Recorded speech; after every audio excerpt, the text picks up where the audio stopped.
Welcome to this webinar dealing with retrenchments, layoffs, the UIF claims and TERS, and also other related questions that you might be dealing with during this very interesting period that we find ourselves in. Obviously, within the exhibition industry, we've been experiencing far more, if I can use the word, detriment or negativity as a result of the COVID pandemic. And a lot of us have been making decisions in order to keep either our businesses afloat, or we would mothball the business and hopefully return to it when things pick up in the near future, which we are hoping for. So I'm going to break up this conversation into four parts. The one would be retrenchments, the second would be layoffs, the third would be UIF, and then lastly TERS. You will see at the bottom of your screens there is a chat facility. Please utilize that facility. And also, I've been receiving some questions prior to us starting this webinar. You are welcome to post further questions, and I will then deal with those questions and answers at the latter part of the session, probably around 20 minutes to 3 when we will be ending off. All right, so let's first start with retrenchments. Now, a retrenchment in itself is one of the reasons why an employment relationship would obviously come to an end. But we refer to it as a no-fault dismissal. And the reason behind it is obvious in that it is not the employee's fault that his or her contract of employment is subsequently terminated. Now, as a result of that not being the employee's fault, there's a component called severance or compensatory severance, which we will pay to the employee to basically terminate or when the contract of employment comes to an end. Now, what we need to keep in mind is that even though the state of disaster has been extended and COVID is on everyone's lips and TERS is available and UIF is available, the Act, in as far as, well, the Labor Relations Act and the requirements and the procedure applicable to the 189 or the retrenchment process has not been relaxed. So be careful. I've heard horror stories of employers engaging employees and basically, putting up unilateral changes to terms and conditions of employment without any form of consultation, which you are legally not allowed to do. Now, if we were talking about retrenchments, there are various reasons for retrenchment. The first would be financial, which could be the broader spectrum. The other would be structural. The other would be like a restructuring, and the other would be technical. Now, financial reasons, and let's use our current circumstances, is where the employer either does not get in enough work in order to subsidize or to keep the employees employed gainfully, and then there is too little work, too many people. This will then result in an economical or financial reason why the employer needs to retrench. Now, the first thing that we need to take into consideration when we retrench is the word contemplate. Very important to use that word throughout the conversation, and I'll talk about the section 189 3A letter or 3 letter. It's the correspondence that we send to affected staff. But it is not a foregone conclusion. And it might seem strange, but the process behind a retrenchment is that we, i.e. you as the employer and the affected employee, can do a joint consensus-seeking process in which you negotiate your way through this retrenchment. Now we would then talk about the section 189 notice. In that notice, and you can find this actually in the Act, but I won't bore you with that detail. In the Act, there is a prescript or a narrative of the elements that need to be dealt with in this section 189 notice. If you waver or if you deviate from this narrative, you could find yourself in hot water. And let me take one step back. Whenever any court or CCMA or arbitrator needs to decide whether a dismissal based on operational requirements was fair, he looks at two things. He'll look at the process that was followed, and you'll look at the substance, the reason. Now, you'll see in your 189 letter, the first thing that you need to address is the why, the rationale. Why are we contemplating the possibility of retrenchments? You need to be very specific. It cannot be ambiguous. It needs to set out exactly why we are finding ourselves in this position and why we are contemplating the possibility of a retrenchment exercise. If you are not clear, then you are going against the principles of the Act, which declare that the parties must find a joint consensus-seeking process. I cannot, as the other consulting party, being the employee, consult with you or engage with you in a positive manner or in a knowledgeable manner if you, the employer, through your notice, do not give me enough, or you don't give me enough information to consult on. So firstly, the rationale. I'm not going to go through all the elements, but the ones that I think are important. Then the second element that you need to consider or set out in your 189 process are the alternatives that you have considered as the employer to employees being retrenched. Now, these alternatives are legion, but some of them might be bumping, where you would consider employees who started later and the affected employee can do that job, and you effectively then bump the new employee out of that position and place the older employee with the requisite skill set into that position. Another alternative that a lot of employers will utilize is the provision of a voluntary severance package. Now, a VSP. Now remember, I cannot settle with you on something that you are statutorily entitled to. Now, what is that? Whenever we retrench staff, there are three components that we have to pay them as employers. Number one is their notice pay. Now, if you agreed with the employee in terms of their contract of employment that they would tender a period of notice longer than the original 4 weeks, then that would be the notice pay applicable because it's contractually vested. Number two would be any leave that has been accrued. And number three would then be your severance pay.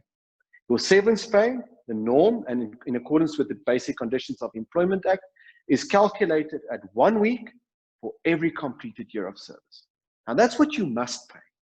Now, when we start talking about the provision of a voluntary severance package, I almost must sweeten the deal for the employees to accept that voluntary severance package. So you would, for argument's sake, like a lot of us did this. During the COVID pandemic, we informed the employees that we'll be utilizing their leave or they must go on leave. I've depleted their leave provision of 15 days. Now, as a voluntary severance package entitlement or sweetener, I then say, don't worry, I'm going to credit back that 15 or those 15 days. So you get it added on. I'm giving you more than what I should pay you. So those are just the alternatives. Then another element that a lot of employers get wrong is the selection criteria. How did I determine who should be affected and who should not? Now, what the Act and what case law tells us is that we should use an objective format of selection criteria. And the norm would normally be last in, first out.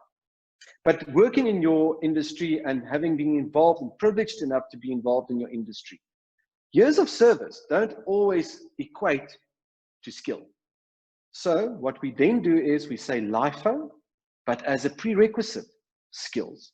So someone could be working here for a shorter period, but if they've got more skill that can take the business further and create a future for this business, I might prefer that employee through my selection criteria over an employee who's been employed for a longer period. Another question that came up was, can I use performance as a selection criteria? Can I use records, disciplinary records as a selection criteria?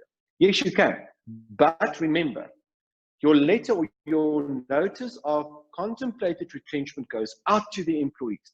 And you and the employee or the consulting party, it might be a union, but most of the time it would be an affected employee, will need to agree and find consensus on what you propose. So the employee can say, no, I don't agree with this selection criteria, and here are my reasons why. Okay. So just to give you an indication, a lot of times I get the question, but how long should I consult? Well, it must be to find that consensus, And if we can't find consensus, remember in your Section 189 letter, you already estimate a termination date for the affected employees. For argument's sake, the 31st or the 30th of September. That is the date that this will end. That is the date that we might, or that we should then come to a conclusion. This is not a negotiation. It's a consultation. I'm informing you of what my plan is going to be. But you and I, through our consensus-seeking process, will navigate how we get there, how we get to the end. Right. So on retrenchments, be very acute and be clear on why you are contemplating the process, the reasons for that process, who you have selected, why you have chosen that selection criteria, and then obviously the alternatives that you have considered. So it takes a bit of time and a bit of homework before pumping out the Section 189 letters.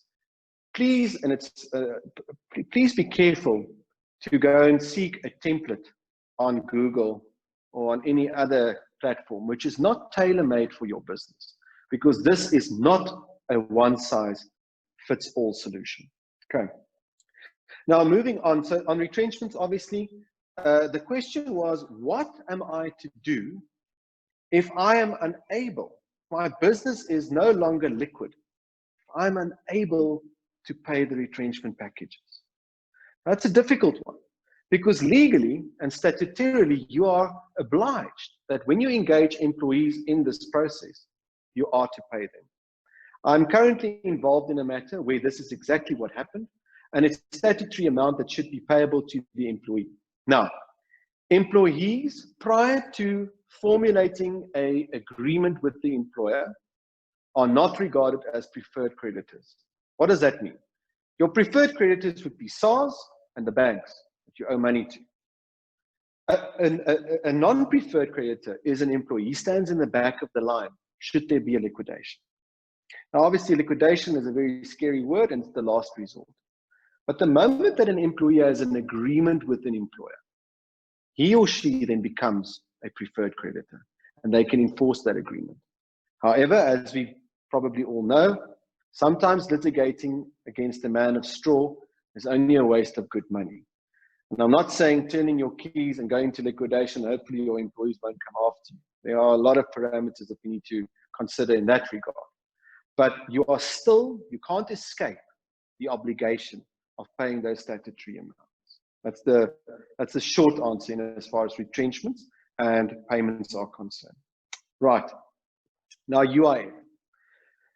Some of us have been fortunate enough or lucky enough to be able to apply for TERS, UIF, and be paid.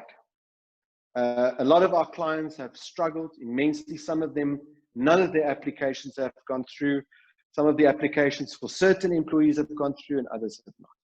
So the TERS element, I'll discuss that first, and then the UIF element. I have no work for my employees. I am unable to pay them. So they can claim, I then apply for the TERS to be paid out, and I then subsequently then pay these employees the TERS fund. Now, in order for that to happen, the employee still needs to be engaged with your company in order for them to render the said services. They cannot claim it from anywhere else. And you as the employer sign that memorandum of understanding that you are then legally obliged to make those payments. So the TERS is a separate issue to UIF. When an employee resigns, he or she is not entitled to claim UIF because they opted to terminate. If an employee is dismissed by way of dismissal for misconduct or by retrenchment, yes, then they can claim UIF. But it's two different elements from the unemployment insurance fund that the employee can be paid out of. Now, talking about the temporary layoff issue that we also deal with, there was a very interesting question. Is there a legislated duration attached to the temporary layoff? Is there a time frame? Now, yes, we went into lockdown level 2. However, the state of disaster has been extended. And there is nothing that is up to this point been gazetted to state that to claim TERS, it's connected to the state of disaster. It is assumed that it is. But until that assumption is changed, my advice would be, if you are able to apply for TERS, month-to-month basis, carry on doing that. Just keep in mind that you cannot apply for month X if the first month that you've applied for has not been paid out yet. But our question, is there a legislated duration? No, our legislation does not prescribe time periods within which temporary layoffs must be applied. The prevailing circumstances and any agreement achieved with the impacted employees will dictate these time periods.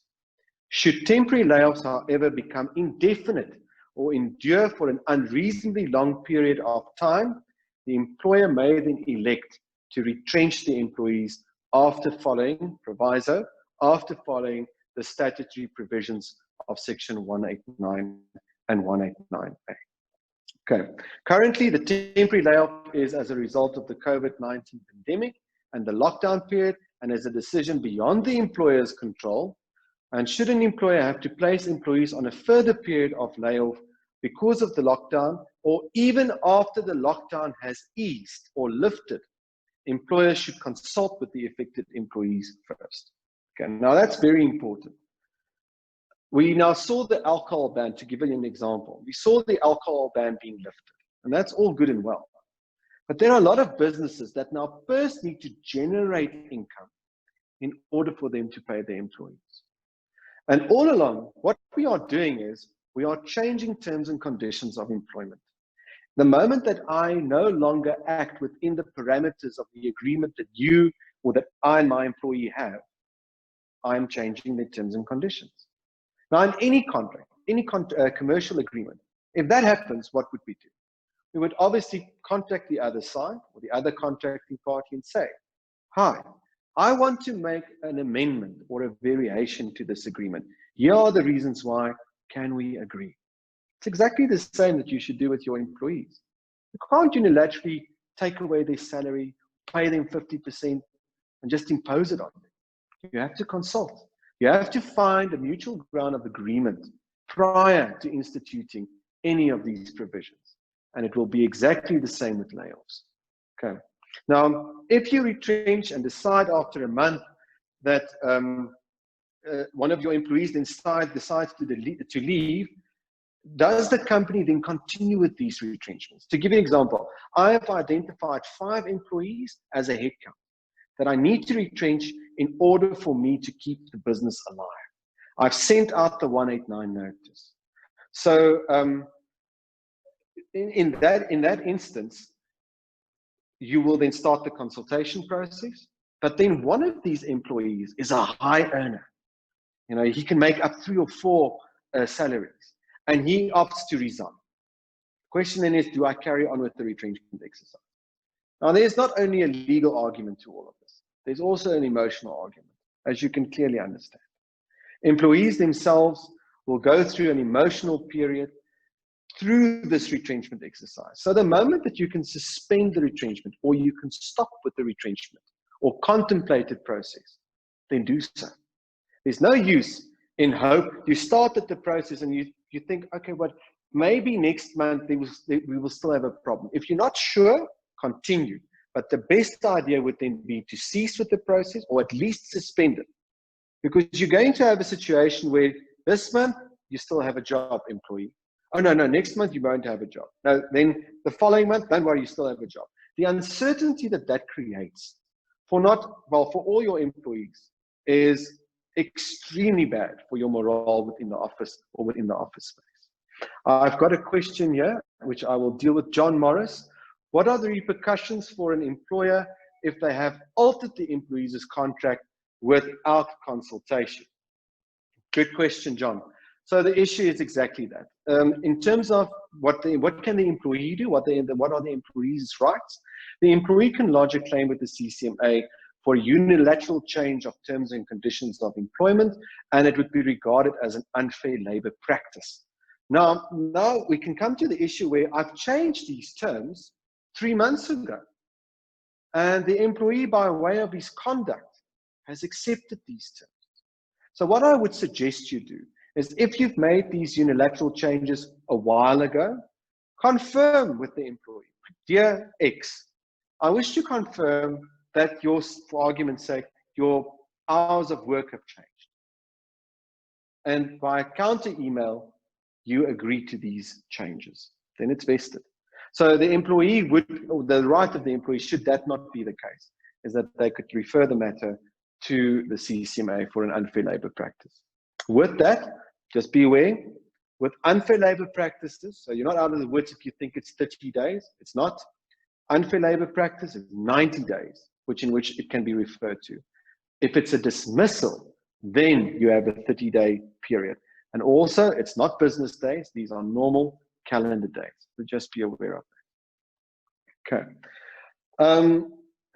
Janine Hoffman is asking, yes, Janine, just quickly, the session is being recorded, just to answer that question. And then the other question was now deleted. It was regarding a temporary layoff. So let's just quickly talk about layoffs. Remember, with a layoff, I am changing terms and conditions of employment. So firstly, I need to consult, and the employees affected must agree to being laid off. Second to that, the period of the layoff can be indefinite. And as I explained, if it carries on for too long, what can the employee do? Let's go through that. And then what can the employer do? The employee can resign. The employee can resign. But in the sense that there was a unilateral change of terms and conditions of employment, again, a referral can take place to the CCMA. And the employee can ask that in terms of Section 74 of the BCEA, Basic Conditions of Employment Act, that all statutory amounts, i.e., all the money that you did not pay me, my monthly salary, is to be incorporated into the award as determined by the commissioner. So that is what the employee can do. The employer, obviously, as I stated earlier, can then go through a retrenchment exercise. So my rule of thumb is this. When you contemplate retrenchments, for argument's sake, based on layoffs, that should be your last resort. I would go through the layoff first with consent. Well, what did we do when it started? In April, we first went through a period where we said to employers, can you agree with your employees for a salary reduction? Let's keep this business alive. Let's keep it afloat. And we had consultations. Remember, no unilateral change. We want to do a salary reduction. Do we have an agreement? Yes, you do. Okay, now we went through phase one. And that reduction will remain. But we realize now that time has moved on and there's still no income. You can then opt to go for a further reduction. But we've now already done that. We've already utilized the leave. So the leave balances are at zero. Now we go through layoff. The employee is still on your books. So that you are still responsible for that employee. Up until where that relationship is severed, either through retrenchment or through resignation, you are still bound to one another. Okay. Should we go through retrenchment? The question also came up, if I've reduced the salaries for a period of 3 months, and I now need to go through a retrenchment exercise, what do I pay these employees? Well, the moral answer and also the legal answer is what they used to earn. Can't now go along. You have someone that worked for 10 years. They've accumulated thus 10 weeks of salary to be paid as a severance pay.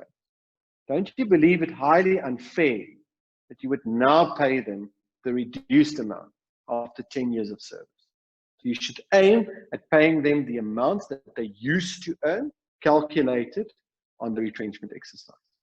Just quickly on the calculation, it's very simple. To get the weeks, you take the cost to company. It's not the net salary. Cost to company, you divide it by 4.33 to get a weekly amount. For a daily amount, if you want to calculate the amount for leave days to be paid, you take the cost to company, you divide it by 21.67, and you multiply it with the amount of leave days that that employee has accrued. Okay. So just be aware of all those elements. Let me quickly see as a couple of questions. Let's deal with them as they come along. Lisa Burgess Tibbs asks, if I'm temporarily laid off, am I allowed to seek alternative employment until my employer is able to pay me a full salary again? And are there any legalities regarding this? These are good questions. I'll go back to the questions just now. So again, you are currently in a contractual relationship with your employer, and hopefully, some well-drafted contracts of employment will provide for you not acting in competition or you not working for another employer, moonlighting. But again, the situation has changed. The environment has changed. So you can approach the employer. I would not do it behind the employer's back. Approach the employer. Say, I have an option to work as a freelancer for XYZ or XYZ Pty Limited. It is not in competition with your business. I'm not going to take your confidential information or your IP and put it into their business and help them out. You can come to an agreement. There should not be an issue. But again, the obligation is then on you to inform your employer. If you're going to do it on the sly, for the lack of a better word, and your employer finds out, you will be liable for disciplinary action, which will in all probability relate or result in a dismissal. And then you walk out with nothing, which is quite dangerous in these circumstances. All right, let's quickly see what other questions we've got. Martine de Kok, how do reductions in salaries affect working hours? So, in as far as work, so we've got two separate, and I'll open up another screen just now. In as far as working hours is concerned, we would say, fine, if it's a reduction in working hours, it should by default be a reduction in payment, because you're not working the same amount of time, you're not being as productive. Ironically enough, I think with less coffee breaks and less smoke breaks of employees at the offices, most of them have actually been more productive. But that's besides the point. So yes, it will result in a reduction in salary. But now you can claim through UIF. Now every person who has accumulated a UIF credit can apply to the UIF in order for a reduction in work hours or working time. You will, for argument's sake, you used to earn 10,000 Rand per month, and then after the reduction in working hours, you now earn 5,000 Rand. There is a link, and we will be sending out a newsletter to all the participants as to those links are concerned, where you can apply for basically a subsidy to those working hours through UIF. But please, don't think that you'll receive your 5,000 Rand, which was the difference. It differs from person to person, and it's based on a calculation. And I also believe in an availability of funds. So yes, to answer the question in short, if working time is reduced, it will have the effect that it will also reduce payment associated with such working time. All right. Now, as just to touch on TERS, let me just quickly open this document here, if you don't mind.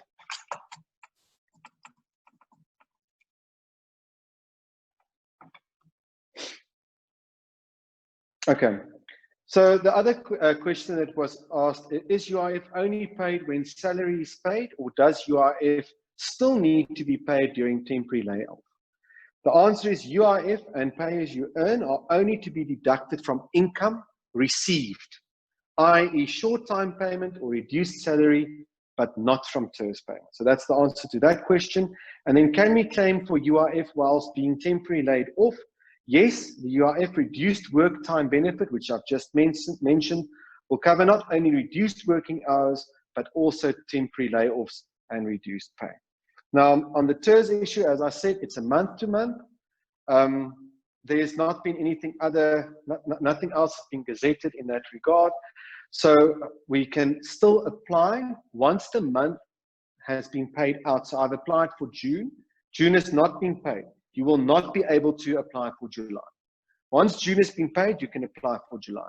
Once July has been paid, you can apply for August, and so on and so forth. There has not been a time limit set to it, so hopefully we can continue in as far as applications are concerned. All right. Sarah McDougall says, you stated reduction in time will be reduction in salary, but does it also work in the other way? I.e., if there is a pay cut, will that mean hours reduced? Okay, that would normally then be a question that an employee would ask. So if there is a payment reduction. Now, what I mentioned to clients when we started off in April, when things were getting tougher and tougher, was that it's a collective effort. And in order for us to keep businesses alive with the foresight of having future employment for all staff, my suggestion then was that productivity should not necessarily be reduced. Why am I saying this?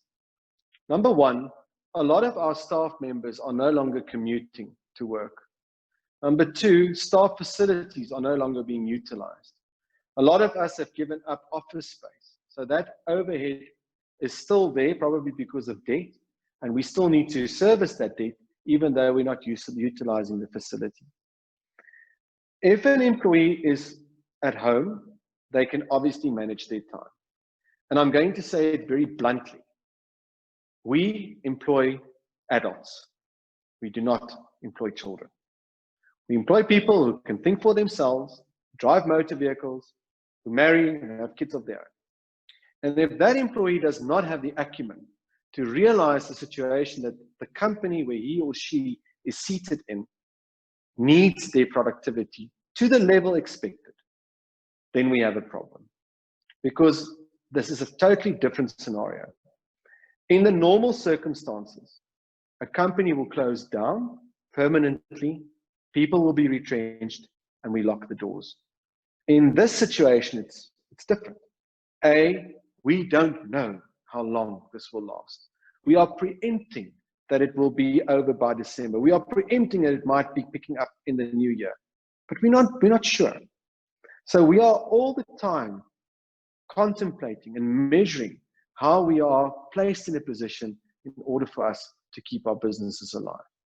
So to answer the question, as an employer myself, I had numerous occasions where I had to send employees home, and I depend on their maturity and their self-discipline.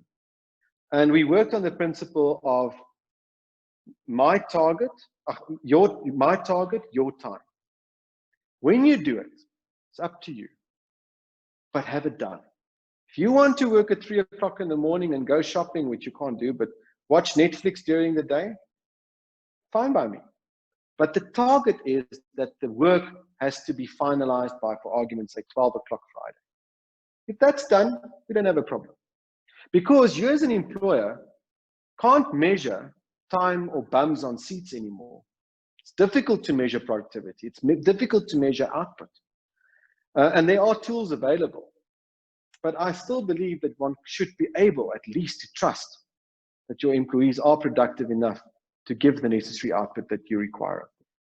So not so much the productivity, I won't lower productivity necessarily as a result of a lowering in salary. Okay, I don't believe if we've got any further questions. Are there? Okay, I'll have a look quickly, just give me 1 second.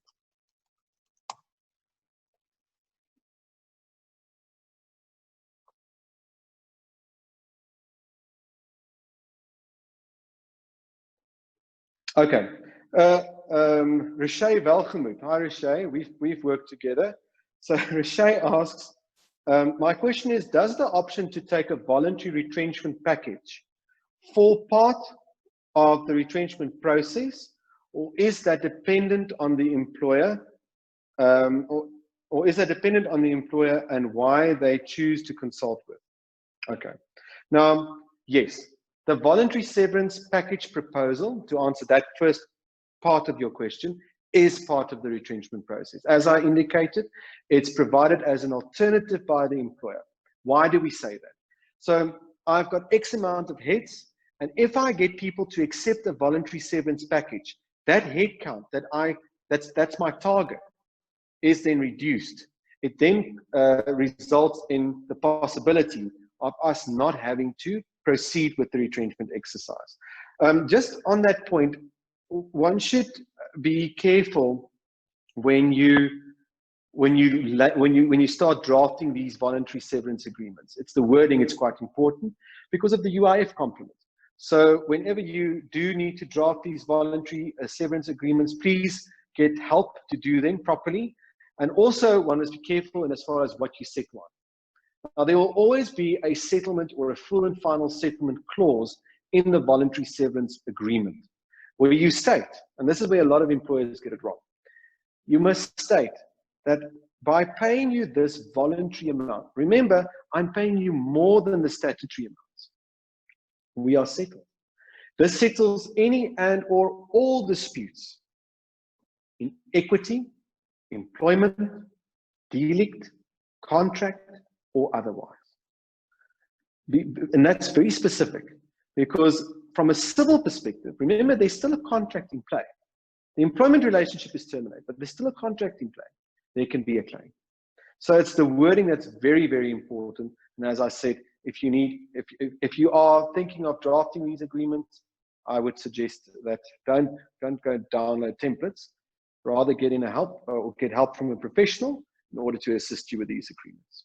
Okay. Then let me quickly just see here. There was another question. Okay, Pietra, I think it's Thiel or Thiele. Your question was, can I apply for TERS if my employees are working about 50% of their time? Yes, you can. You can definitely apply for TERS. And then Louise asked, just to understand clearly on the short payment or layoff, if TERS payments come to an end, employers can apply for short payments for employees. Could that therefore be reason for employers to avoid retrenchment? So, okay, it makes sense. Yeah, I hear what you are saying. So she wants to understand if TERS payments come to an end, employers can apply for short payment for employees. Could that therefore be reason for employers? Yes. Retrenchment is the last resort. That is the main aim. We contemplate it, and that's why it's not a fait accompli or a foregone conclusion. Contemplate it, and then once we don't need to go through that process, or we found alternatives that we do not need to retrench staff, then we stop the process. You will see a lot of times the perception is that the Labour Relations Act is pro-employee, and that is not always correct. It is pro-employment. The aim of the Act is to keep people employed for as long as possible. And that's why we also have progressive discipline and obviously the retrenchment process that is made available. One other important thing that you need to also look at, should you contemplate possible retrenchments, is the two sections that deal with it. The one is obviously Section 189, and the other is Section 189 capital A. Now, that is not always a big favorite of employers, but the moment that you go into the realm of Section 189 capital A, that is if you employ more than 50 employees and you contemplate retrenching in excess of 10, and there are other parameters, which I won't discuss now, there are different time periods applicable. To give you an example, firstly, once the notice has gone out of the contemplation to retrench, a 60-day period kicks in. So you are bound to at least consult or pay, obviously, employees for a minimum of 60 days. Another element, just from the top of my head, is that you can apply for facilitation of the Section 189 process. Now, facilitation means that you can apply to the CCMA, in our case, or at the relevant bargaining council, that a commissioner facilitates the requisite period or the consultation period. And obviously, you can also go as far as employing a facilitator, a private facilitator, should you wish to. But I found, and in my experience, I found that the facilitation provided by the CCMA is really, really good. their aim is to really bring the parties together to see if we can find that joint consensus-seeking process. Then there was another question: how would that alter, based on a previous question on the manufacturing industry, where staff are coming to work daily and working full-time whilst receiving reduced remuneration? Again, to bounce back on the question that we've dealt with earlier on the productivity, I believe that we must all come to the conclusion that for now it is time to put our heads down and be as productive as possible. The employer simply is not in a financial position at this stage to make full payments. Everyone is taking a knock. People are still taking knocks, as you know. So I think from a productive point of view, the moment that there is the possibility or the availability that people can, or that employers are able to increase salaries, then they should do that as soon as possible. What I would, however, suggest is, and I'll use the example, I call it the Virgin Gym theory. When we have Christmas time or over the festive period, we eat a lot. Hopefully we will, but we eat a lot and we get fat. Then January comes and we're still fat. And then February we say, or mid-January we say, as a resolution, I'm going to go to the gym. Now, you are not going to lose all that weight in one session, because it didn't take you one session to get fat, now did it? So the same way that we entered into COVID, i.e. the reduction in salaries, my advice would be to do exactly the same strategy. The moment that your company is afloat or is able to immediately, I would be very wary in as far as my projections are concerned. I would slowly ease in back as to where we were. And this sounds, maybe it sounds very hard or cold, but we need to keep one thing in mind. We need to keep our businesses as employers sustainable. And as employees, we need to partake in this sustainability exercise in order for us to keep people employed. And hopefully, when we get through this whole process, we will have businesses to return to. If we don't, obviously there are other options available. The retrenchment on the employee side, and then contemplated, or not contemplated, voluntary liquidations. But I do not believe that that should be something that we should consider at this point in time. So that is it from me at this stage. I'm more than happy to take on questions. There's already a question that goes, should the application for UIF for reduced working hours be made by the staff member or by the employer? Now, be made by the employee, however, the employer can assist, and you should, because obviously you've got all the registrations applicable to that employee. But as I said, I have a list of all the delegates that have registered for today or for this webinar, and I will be sending out a short or a brief newsletter in order for us just to give you those links. And also, if you want to make further contact with my offices, you are more than welcome to do so. Okay, let me just quickly have a look here if there are any other questions. Okay, there's a question regarding if a foreign employee repatriates back to their home country, do they still qualify for TERS and would they still be employed? Okay, that's a very interesting one. So repatriation, now it comes to the issue of whether you are in a position to perform in accordance with the obligations in terms of the contract of employment. So should the employee, let's say the employee repatriates to their home country and the employee is employed on a basis or on a platform where that employee can render the services remotely, then they're still gainfully employed and they can still be productive. However, if the employee is now repatriated to a country where, for argument's sake, there is not enough connectivity or they're unable to render the services to you as the employer, then we refer to it as an impossibility of performance. I'm not able to perform the obligations or to fulfill the obligations that you have employed me for. And on that basis of impossibility to perform, there will in all probability then be a termination of services. So it depends on the circumstances, but If the employee, as a result of repatriation, is completely unable to render services, then obviously it's an impossibility of performance. There's a B part to the question, or to the answer as well. The employee can return after being repatriated. Then you need to, as the employer, discuss the terms of when the employee is likely to return to work or to South Africa in order for that employee to then render services. Then that employee can still be temporarily laid off, and you can still apply for TERS. So you need to establish what the intention is of the employee. Are they going to return?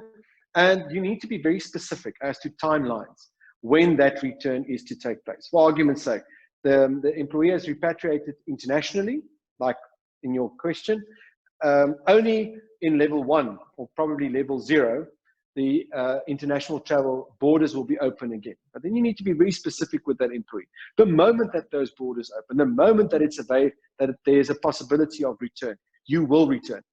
And as I always say, don't have verbal agreements or conversations with employees. Not that we don't trust employees, it's for the protection of both parties.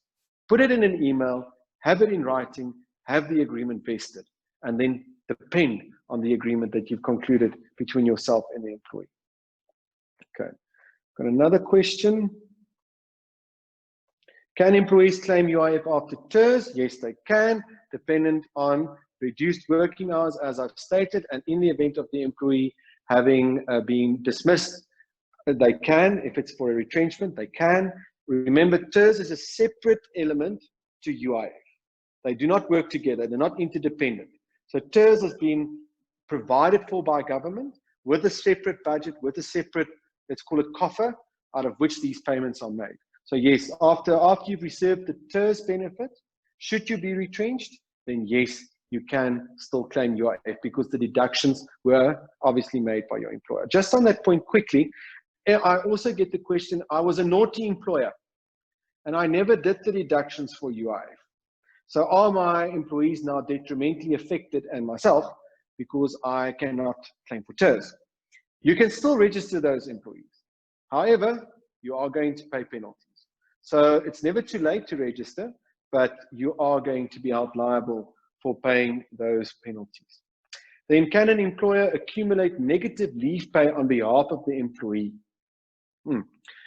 So, as you all know, in terms of the BCA, dependent on the contract of employment, but I'm going to go for the baseline, you have, there we go, sorry. Dependent on the baseline, you have 15 or 21 days available. So it's 15 working or business days that the employee has available. So yes, you can accumulate negative leave, but you as the employer must be well aware of the fact that should that employee resign or be dismissed or be retrenched, the likelihood of you getting that leave back is very slim. Again, it's a contractual obligation. It's the same with notice, where an employee does not serve his or her notice and they resign and they leave you. Yes, contractually they're obliged to work the notice period, but the only thing that you actually can do is sue them for the quantum or the value of that notice period. And I believe the same will be applicable to the leave days. If you've granted the leave, it's almost going like going to Monte Casino with 1,000 Rand in your back pocket, and you say, you know what, I'm willing to sacrifice this 1,000 Rand on the casino. Walk away from it. If you do not want to accumulate negative leave, then stop. Then you must go into the realm of, again, with agreement and consent, no work, no pay. But to continuously go down and down and down in a negative spiral, in as far as leave is concerned, is definitely not advisable. Because from an accounting perspective, you're going to get issues because your provisions for that leave just gets greater and greater. So I would definitely not advise that. Okay. Let me just quickly get to this other question. If all staff are on temporary layoff with no work, no pay, and the company is awarded a project but only requires 1 or 2 staff members to run the project, can the employer choose these staff members, or do we have to consult on how or who will be used and paid to action the work? You have the answer in the question already. Your gut is correct. you should consult. You can't unilaterally now impose a form of selection or a selection criteria as to who. You need to give a rationale. And the rationale will obviously be skills. I have two people who can run with the project. They have the requisite skill set, they have requisite experience, and therefore they are being selected. But it has to be done in consultation. You might find yourself in a spot of bother should you impose unilaterally. I picked, on my own, unilaterally. An employee-employer relationship is like with any other relationship that we find ourselves in. There are two parties to it. It is to keep the other party informed, to be transparent, to be honest, to act in the best interests of that party. And this is not only an obligation on the employer. This is a reciprocal obligation. So to answer the question in short, should you want to endeavor that project and you get awarded that project, the selection should be canvassed at least and consulted with the staff. So I realize that we have 10 minutes left. I'm going to close off. I think we've got one or two questions that I can quickly deal with.